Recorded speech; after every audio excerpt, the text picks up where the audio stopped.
Good evening. You know, when I attended college at South Carolina State University, I didn't realize how fortunate I was that my parents were able to pay for my full tuition for all 4 years, so I had no college debt when I graduated. It wasn't the same for all of us.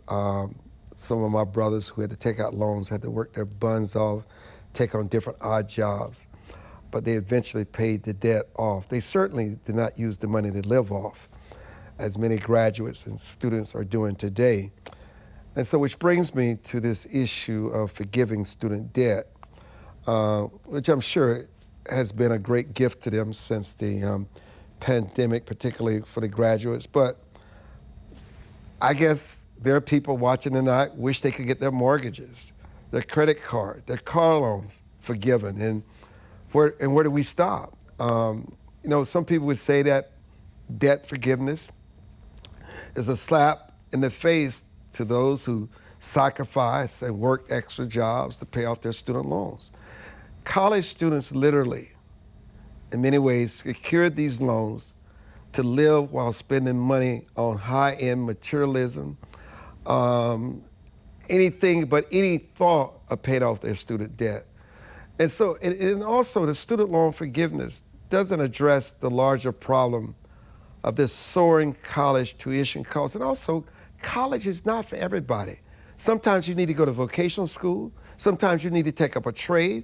Sometimes you graduate from high school. And listen, it's just not for everybody. This mindset that you got to go to college to achieve the American dream, somebody needs to rethink this.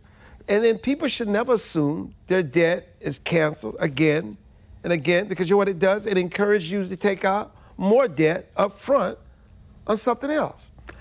And guess what? It gives colleges more pricing power to raise tuition without pressure and to offer more lower value degrees. And people are getting these degrees which are meaningless. They get out of college, they can't get a decent job, they can't make decent wages. They go back and get a graduate degree because a lot of the money is wasted on meaningless degrees. And listen, let's just be clear.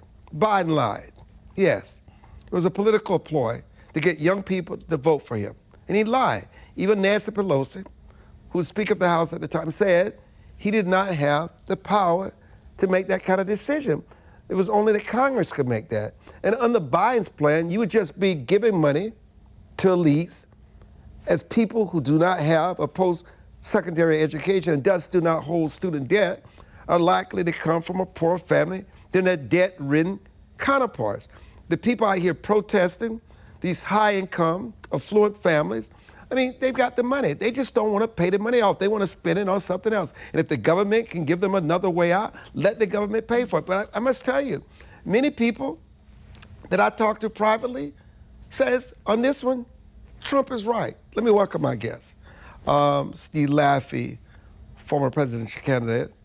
Adam Kissel, senior fellow, the Cardinal Institute for West Virginia Policy, and my man. It's always a pleasure seeing you here in the city. I know this is not your issue, but you may have an opinion on it. I can tell you I am a software engineer, and one thing that I definitely feel is that America needs to be graduating more software engineers. So if we can get people stopping choosing courses in basket weaving and get them into engineering, I'm all for that one. McBeth, you and I agree. Real degrees. Real degrees. Real degrees. Adam, what's your thoughts on this? Well, when you said it the way it needed to be said, we had 4 years of lies from the Biden administration, tricking people into thinking that they'd have their student loans forgiven. Some were forgiven, but we still have $1.6 trillion of student debt. We also have dozens and dozens of programs, college after college, probably hundreds, where the return on investment is negative for students. You're worse off because you went to college. These are the programs like gender studies, the other studies disciplines. And if you did go and get a great engineering degree, you're going to be fine, but you're going to be debt, maybe even no degree if you choose one of these other programs, and you end up with a worse life. Steve Laffey, this should be interesting insights from you. You have a big family. They had to go through school. I'm certainly you have a different perspective. So have at it. I have a very different perspective. Number one, we Laffeys, we don't send kids across to another state to pay $50,000 in tuition when we live where Colorado State University is. They need to stop those type of loans. The tuition here is about $11,000. My kids live at home. I've got 6 of them. The last 2 are about to graduate. I have a 17-year-old at graduate school, as you know, in the Netherlands. So I know education. I taught the top finance course at the University of Rhode Island. I know that we're finally getting a hold of this. But remember, even before the pandemic, more than 50% of the people who borrowed against student loans weren't paying down the principal. Forget about the 5 million who were still in arrears. I mean, you can see on TV where people don't even know this is starting up again under Mrs. McMahon, the Secretary of Education, which is correct. But there are so many things that they can do. For example, how can you actually even take, they're thinking of taking the amount you can borrow as undergraduate to $50,000 from $57,000. But I'm sure if you're majoring in sociology at Colorado State University, you're going to make $20,000. They need to limit this to the majors, which is what your first speaker would like to see, I think, too. If the average income getting out is 60 grand because you majored in something worthwhile, something in science, well, then you can borrow 60 grand. And if you're going to make 20 grand at Starbucks because you majored in anthropology, because there's too many of them, you can borrow 20 grand. And guess what? Won't be so many anthropology majors going forward. So, and you've got to limit this across states, and you've got to make sure that the schools are on the hook when loans are not being repaid. Maybe not for all of it, but for some of it. But the number one thing that the Congress has to do is to end these parent plus loans. You could look this up, Armstrong. There are unsuspecting parents whose kids get into NYU. They're going to go there and study sociology. They're going to borrow up to $57,000. And the parents are going to borrow the extra, yes, folks, $137,000. And these people are now not able to retire. They're on the hook for these loans. They have to stop existing. There's other things that we can do within the university. I'll tell you right now, having taught at URI, University of Rhode Island, and seen what's happened with 5 of my kids at Colorado State University and talking to parents all over this country, there are too many professors in the business side and the marketing side and the finance side who don't speak English well enough to be understood. Truth. Got to stop.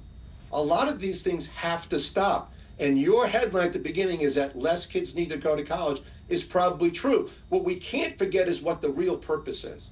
Young, poor kids who are striving to be the best they can in economics and science, history, whatever it is, we want to help them.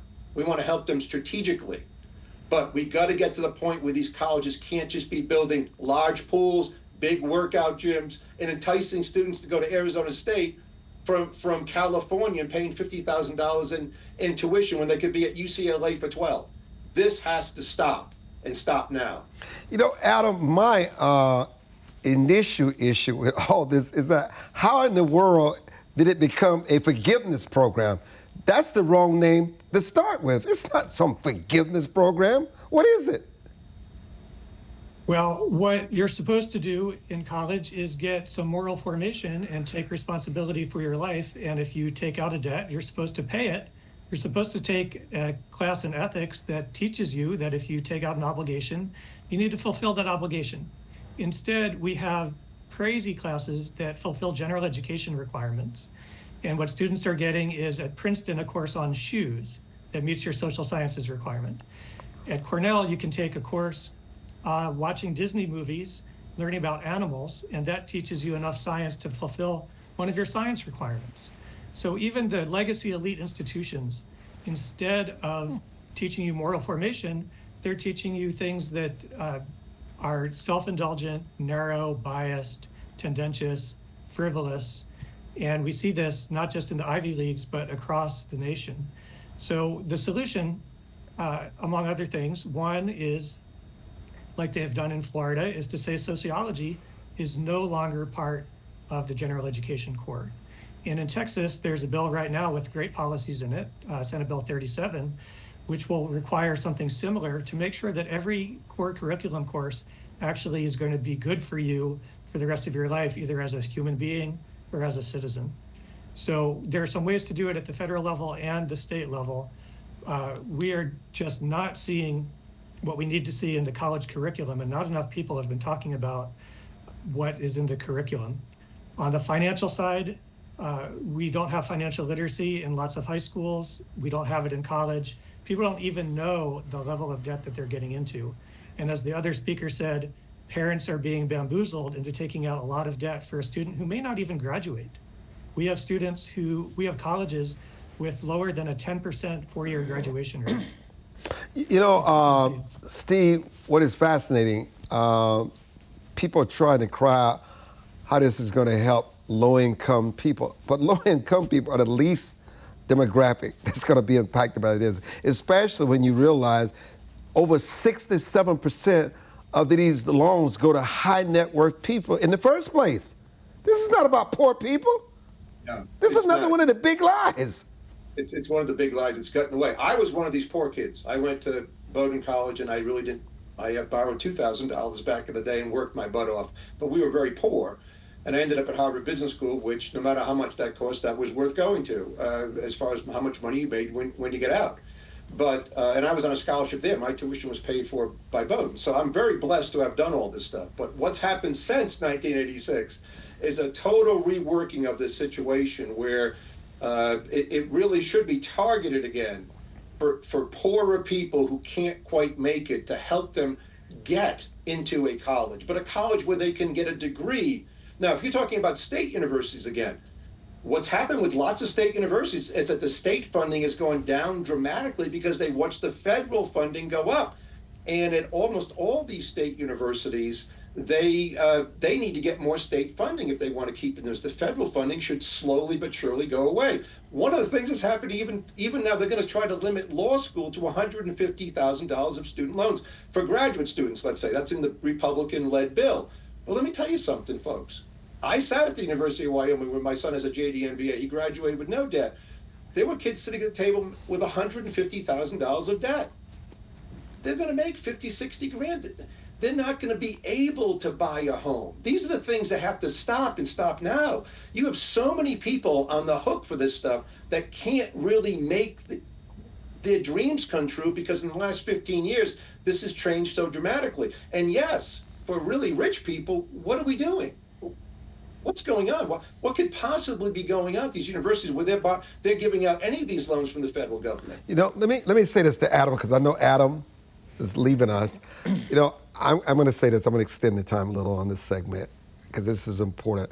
You know, for me, my father died when my sisters, who was in college at the same time, was fairly young. You know, me, you know, just starting out, I picked up the mantle and paid for her college tuition. She didn't even think about no student loans. She just had to get through, pay for her college tuition.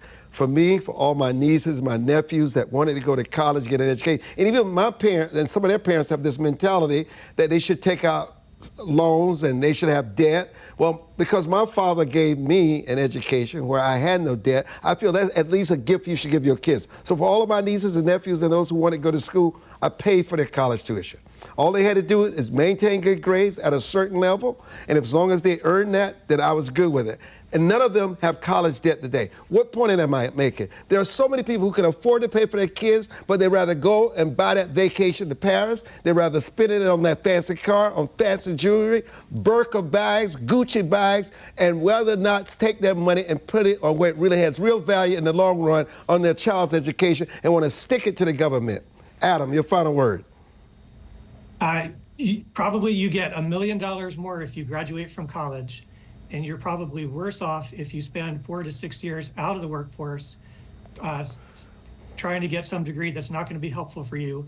You end up with debt but no degree, and your parents, the ones who do try to spend their money on you and help you get a better life, end up being harmed not only by the high tuition, but by student loans and the student loan tricks from the former Biden administration telling you that you should just not pay off your debts.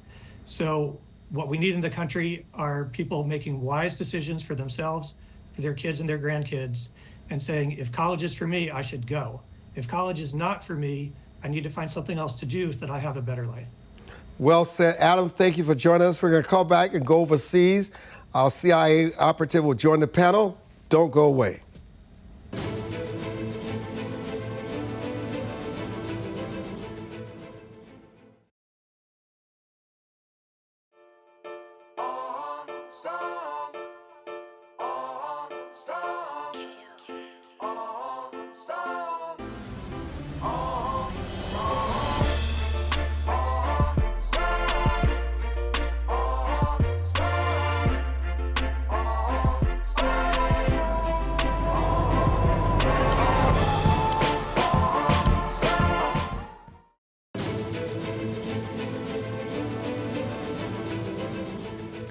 So, Ryan, let's talk about the shifting Middle East, nuclear brinkmanship. Yeah. Let's talk about foreign policy.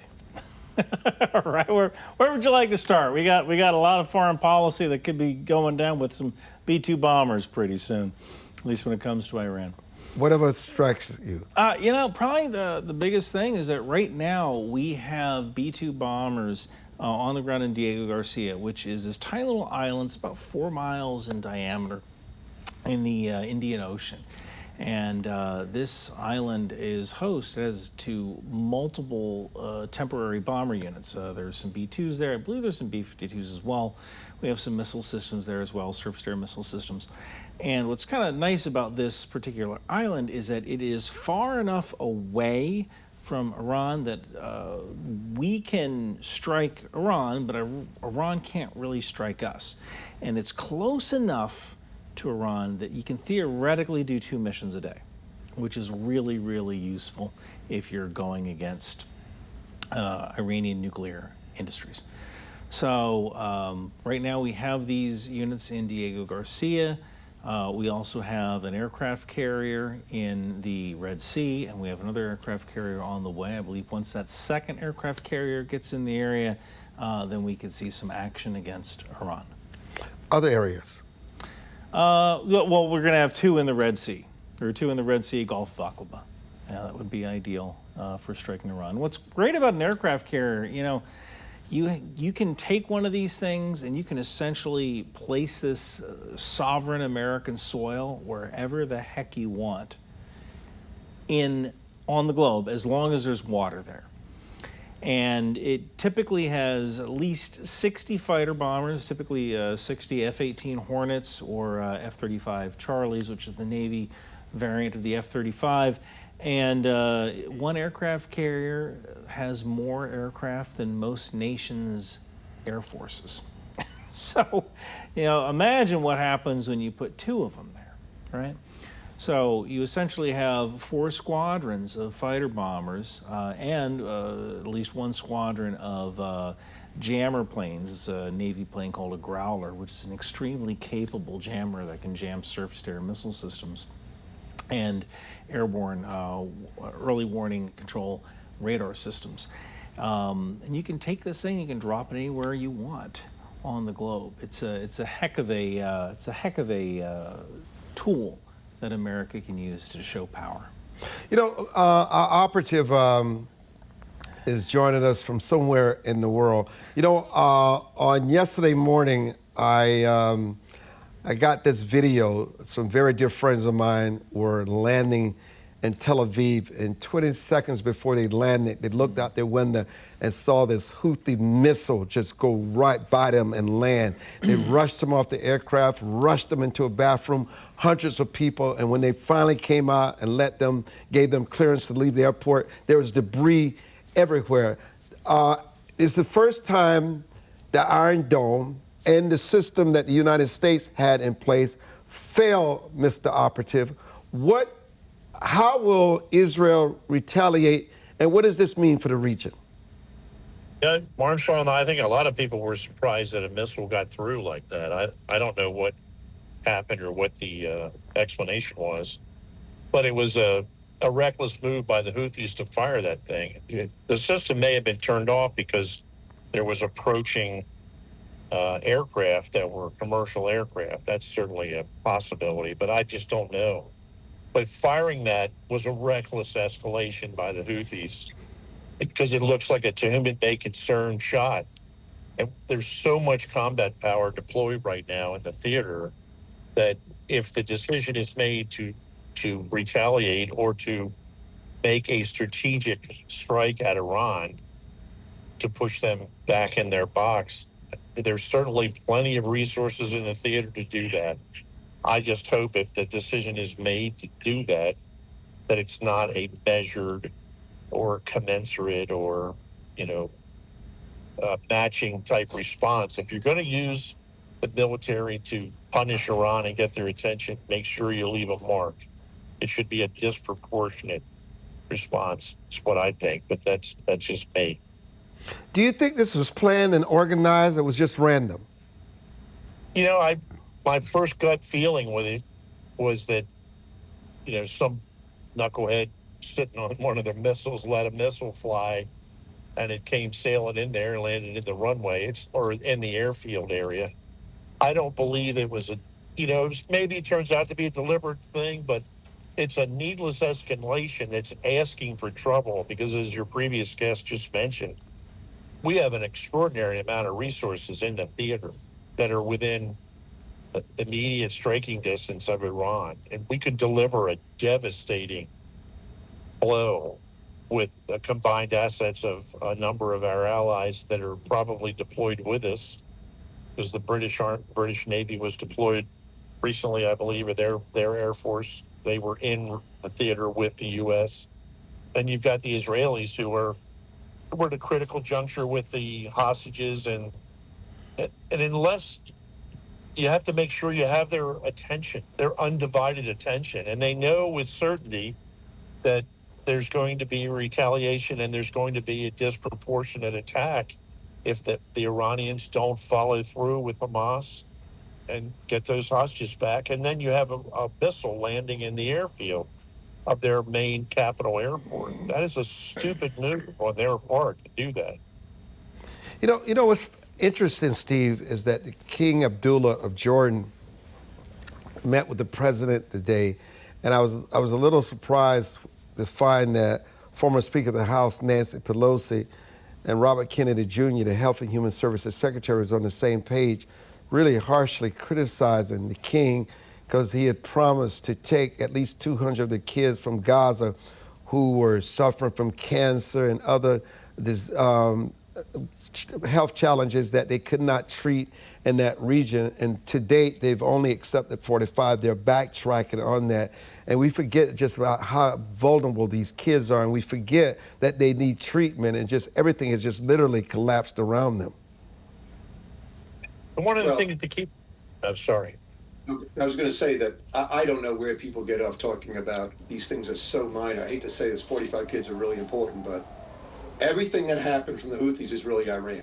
Everything that happened with Hamas that came across the Israeli border and killed and maimed and raped women and kept them hostages is actually Iran. When they blew up the barracks with American soldiers in the 80s, that was actually Iran, folks. When something happened in Syria, that was actually Iran, Hezbollah.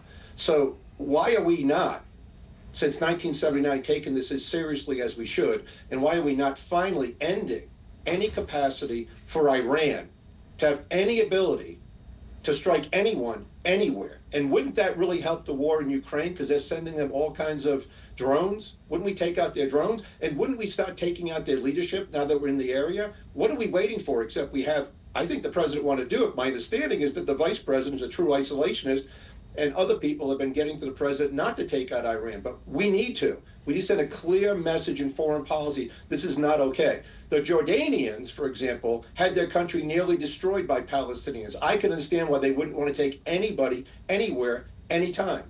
So I would say the same thing about many countries in the area who don't want to take any Palestinians, because the Palestinians destroy anything that they touch throughout their limited history of what they call Palestinians.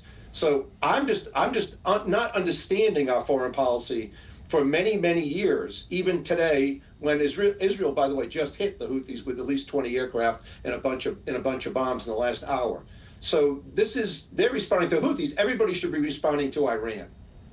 Mr. Operative, how do you respond to that? The situation with the Jordanians, they have extraordinarily good intelligence on all things Palestinian. And I know they said they would take a certain number, but we take on face value, foolishly, I think, that the Palestinian Authority or whoever was it from Hamas that said there's 25 kids that are deathly ill. I don't know whether that's true or not. And the Jordanians will not take anybody. They vet everybody that they take, and they have tremendous capacity to vet people, especially Palestinians from Gaza and Hamas and the Iranians in the region. They have huge file systems. And if they didn't take as many as the Hamas said that they were going to send, my first response was the Jordanians probably found out things that they didn't like, and they're not going to take kids that they don't believe are sick. We assume that Hamas told us the truth. Why? There's no reason to think that anything that you get from Hamas's leadership is real or accurate or truthful. And the Jordanians live in that neighborhood, and they know those people. And they have better intelligence coverage than any of the American intelligence machinery on who's who. What family are you from? What was your father's name? Where did you come from? Where were you born? Have you been on the radar before? They've got all that information, and they're not going to take anybody that's not in their interest to manage properly. And I just don't question them. I lived there and worked there twice in my career, and they are good at the human piece. They are very good at it. So, Ryan, what about Israel's announced conquest now? What about Israel's announced conquest? Yeah. I mean, look, you got a choice here. You can mow the grass every 20 years, or you can establish bases and just keep amount of control over the population so that something like this never happens again. I don't know if that's considered a conquest or if that's considered good policy. Like common sense. Common sense. I mean, look, you have a group of people who have vowed to destroy you as a nation. And, you know, Israel kind of kept their hands off. The Iron Dome system was very good at shooting down rockets, mortars, and artillery shells that were entering Israel, and that kind of gave Israel some breathing room. And because they had that system, they kind of backed off a little bit on the human intelligence and the occasional grass mowing that they used to do until October 7th kind of proved to them that that strategy didn't quite work. So Israel establishing some of these outposts probably isn't a bad idea, because it is the best way to kind of keep a lid on an event like October 7th ever happening again. This is Your Voice, Your Future. I'm Armstrong Williams, and we'll be back.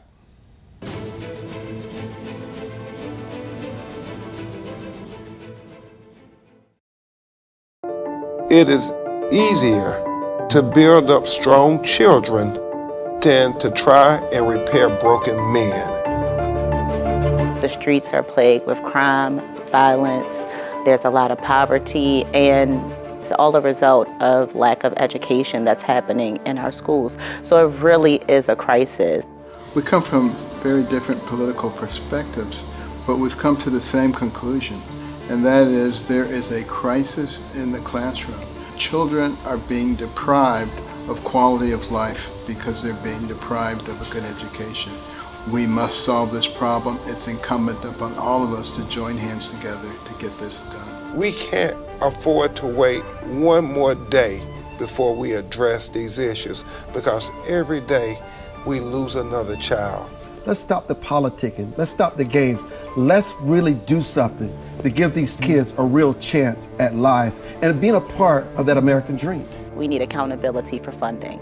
Many of the districts where you're seeing very low test scores, students graduating with very low literacy and math comprehension rates, they are receiving a lot of funding. So where is the money going where our kids aren't being adequately educated? If you believe every child is deserving of a quality education, please go to educationjusticefoundation.com.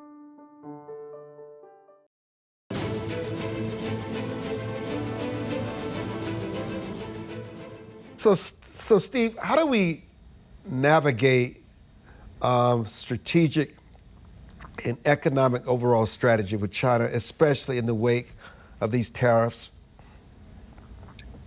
It's a very difficult answer because I have been for not trading with communist China for publicly since 2005 when I ran for the U.S. Senate, but I didn't mean to do it overnight.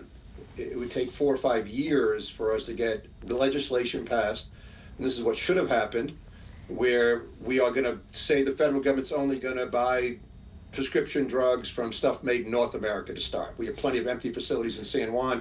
We've got them in America to make prescription drugs, things we need. Strategically, what else do we need? Let's get together with our allies, not attack our allies, because now when we're going after China with this what really an economic term called autarky, which means you don't have any trade at all. That's North Korea, and their people sort of eat grass.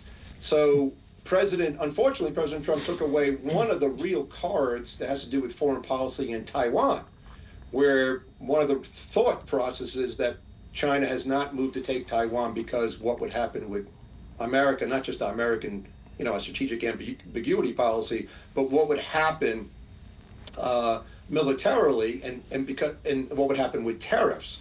But the tariffs are already on.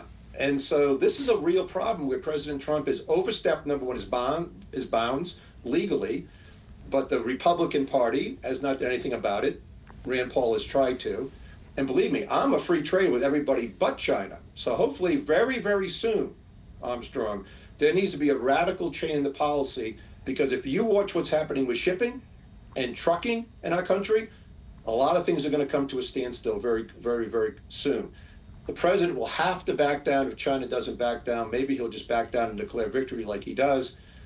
But the real thing that has to happen is now Congress has to take control of their vested in the Constitution, what they're supposed to do, the budget. They're supposed to go now and say to the president, none of this was about, especially with Canada, none of this was an emergency. You're just playing around, Mr. President. It needs to stop. It needs to stop before Republicans get totally destroyed in the next election in 2026. So the president, if he had stuck to immigration and some of the things he's really doing a great job on, he'd be flying high.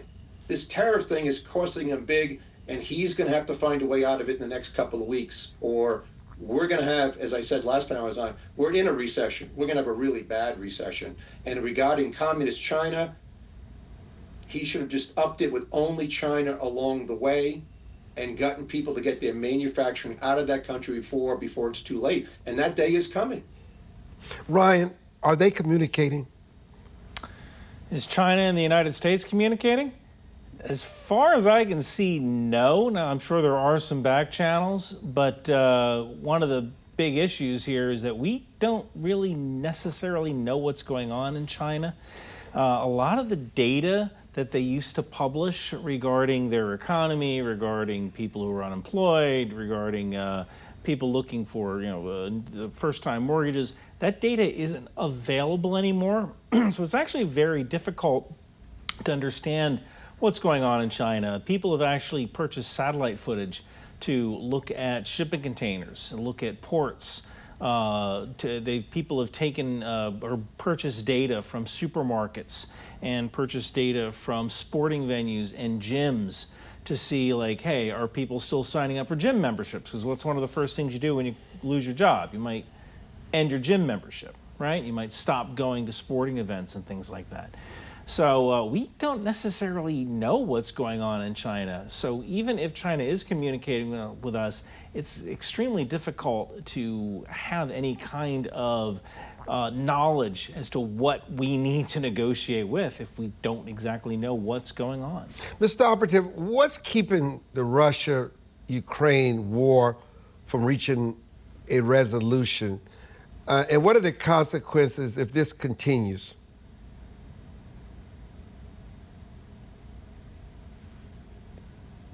John, Mr. Operative? Yeah, I'm still here. The complexities of that are difficult to capture in just a few words. But you're dealing with a guy, Zelensky, who is, as best as I could say politely, he's certainly a handful to manage, and you really don't have a good feel for what he's liable to do. He's impulsive, and he's in a corner. He's lost his political footing inside of his own country. So you're in a situation where you've got to make some decisions that are going to be quite complicated to make between Russia and the Ukraine. I'm not sure where it's going at the moment, but I'm confident that we'll find a path out of it because there's such a profound effort by the president behind this to find a solution. It's a different kettle of fish with China, though. It's completely different, I believe, and the options that we have in China are different than the options and the complexity that you have in Ukraine. But we have a pretty good strategy, I think, in place. So you actually believe that Trump has leverage with Putin? It's not so much leverage, it's the understanding of what they actually need and want. A critical need or a desire, a strong, strategic desire, those are things that can be managed if you really have a good feel for what's going on. It's not so much leverage, but they don't want to have a sustained long-term war like they have now. The attrition rate is severe. A lot of people are dying there, and it is a financial bleed for both countries. There's a reason to stop it, but it's the Russian position. We're asking questions about Trump having leverage to pressure the Russians to do something that is not in their interest. I don't think we have that, and we don't need that.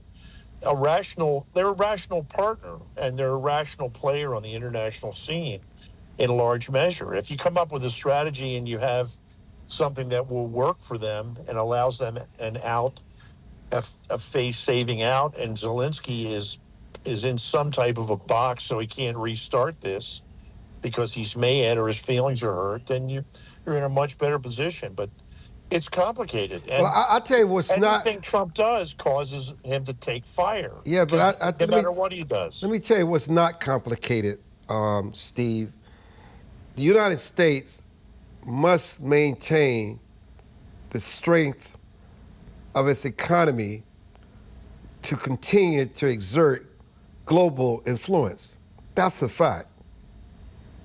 That's the important fact, and we're losing that. For example, if you take the amount of debt that we have in our country and where our, just take the whole entire picture and what we're not doing about it, because the deficit's going higher and higher, no matter what President Trump or anybody says, it'll be $400 billion more this year than last year as far as a deficit. So we have to start at home with the telling the people the truth, that we're going to have to do things differently, vastly differently. And so coming around with no tax on tips and not touching Social Security and not, rather than fixing it, we have $185 to $200 trillion of unfunded liabilities in our country. So much like what happened to the United Kingdom is now happening to us. And we're not going to have the money to have two aircraft carriers sitting in the Indian Sea or wherever the ocean, wherever they are. We're not going to have it. At some point, the bond vigilantes win, and you're going to see rising real interest rates. They're already high, by the way. Interest rates in our country as versus inflation, which is running at near zero today. Now the tariffs are not. We can argue whether they're inflationary or not, but we have real interest rates, and they're going to go higher because our deficit's not being controlled. That affects foreign policy greatly. And so we're just not going to keep going on this way. And we're certainly not going to go on as the president and the secretary of treasury allow the dollar to get weaker. The dollar in this year, since the president became president, is down the most since anybody's calculated over the last 20 years.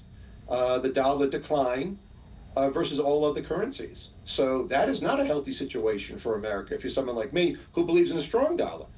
And the weaker it gets, the more foreigners will start to sell U.S. treasuries. All this is part of foreign policy, whether you like it or not, because we have to have the money and the strength to shore up where we want to help our friends and to hurt our enemies. I'll tell you this.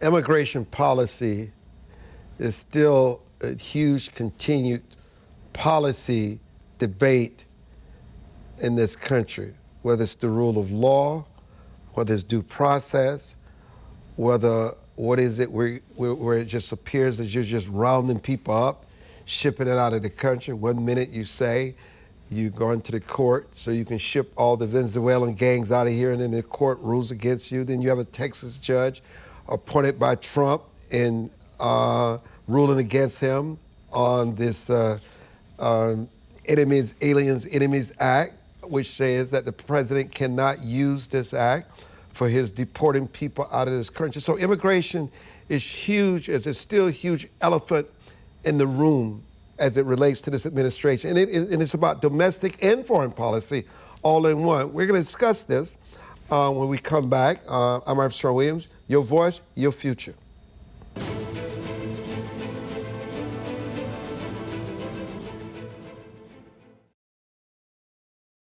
As a home buyer, you need a lender who cares about your home ownership dreams. United Security Financial has been helping families secure their dream homes for 30 years. We're a national fair practice lender that provides affordable mortgages and low down payment programs to eligible home buyers. To learn how United Security Financial can help you secure your dream home, call 1-800-373-4186.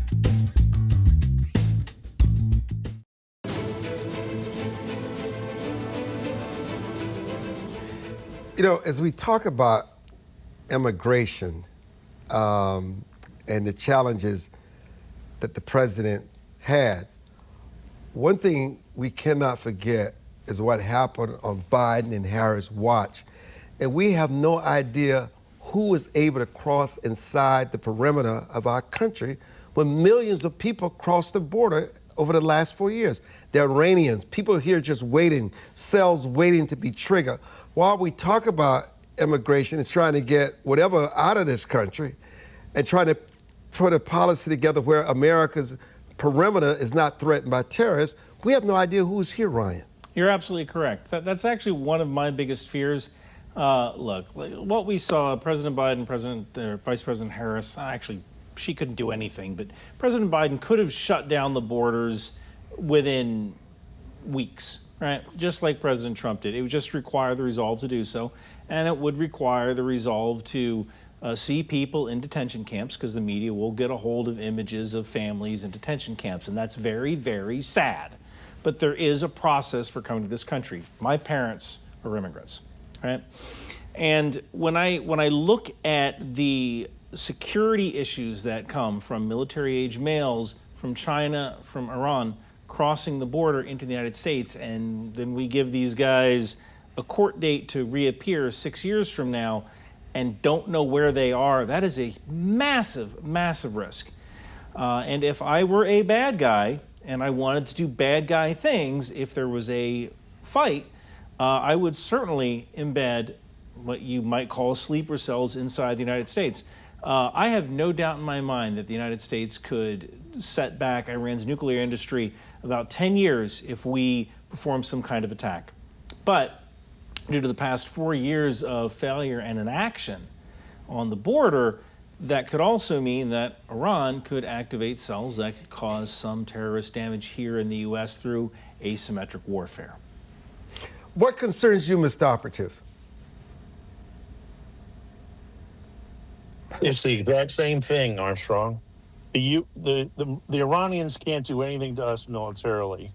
They can cause us strategic complications overseas, but their strength is terrorism. That their ability to project power is through terror and horror and attacks on civilians and sneak attacks. And that's what we have created, the scenario that gives them leverage by all the people that are inside the country right now illegally. It doesn't, when you take Trump's name out of it, this is one of the most recklessly irresponsible presidencies with Biden in particular, with all the people that he let in here. We don't know who's here.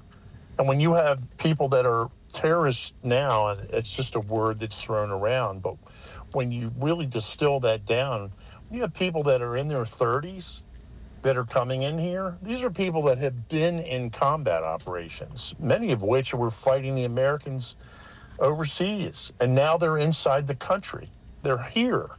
What are we going to do if we have some type of an attack here where they attack the police? They attack the police first to instill terror into the community. That's what it happens all over the world in the terrorist hotbeds of, say, Afghanistan and Iraq, just to take two, where they try and terrorize the population by destroying and murdering the people that are there who are armed to protect the population. Our police in the United States aren't trained for paramilitary confrontation with small unit tactics being employed against them. We have a 6-man team or a 10-man team that decides to do something here. We're going to have a hell of a time with that. And that was our fault. We let them in. When you leave the border wide open and you're willing to let people in at those numbers, somewhere between 10 and 20 million, they're all over the place. And we don't know where they are, who they are. And it's folly to think that these people are going to self-deport or they're worried about getting in trouble. It doesn't even enter into their calculation. They're here until they're activated. So they're not going to run and take this $1,000 that the Trump administration is offering right now and self-deport. You just think that's lunacy? I think it's not a realistic approach to get rid of fighters, foreign fighters. There are good people that came across, people seeking a job and the betterment of their families and all those things that matter to so many Americans or people that came here and became Americans over the last 200 years. But that's not, you mixed in with that group of people who are like dads that are here hoping to bring their families or get a job and send money back.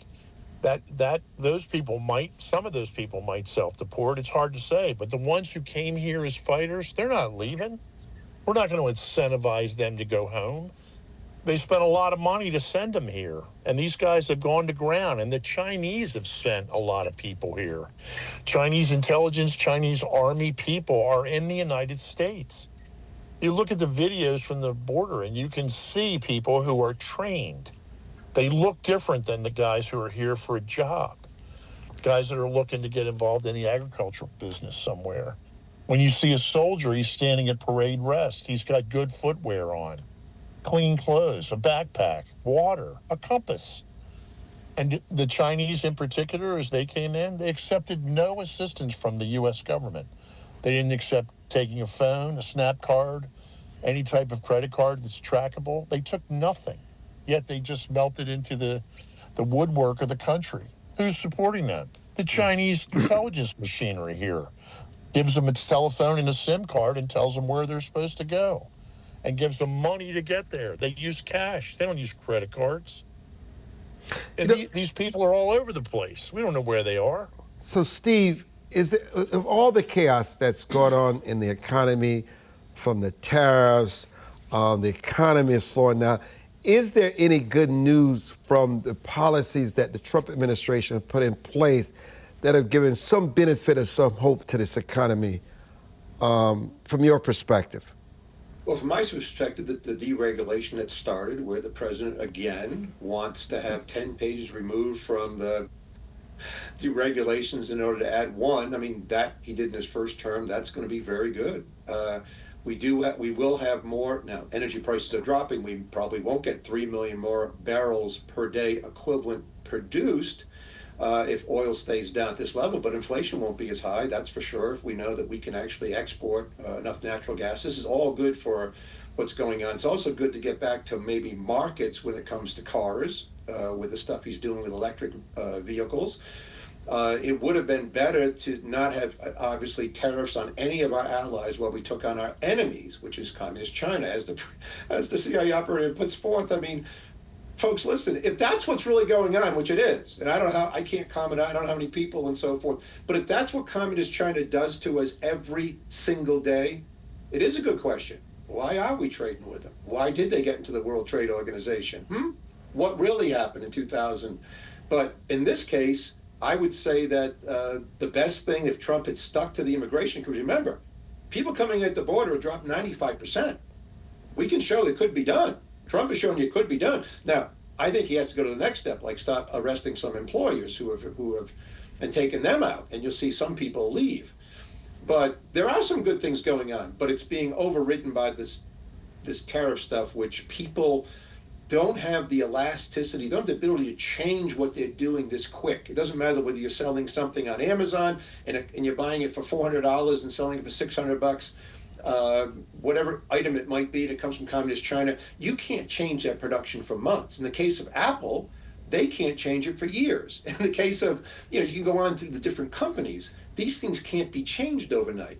So this is a real problem. And if it doesn't end quickly, we're going to have a negative. We had a negative print for the first quarter GDP. Trump said it's not his GDP. Of course it is.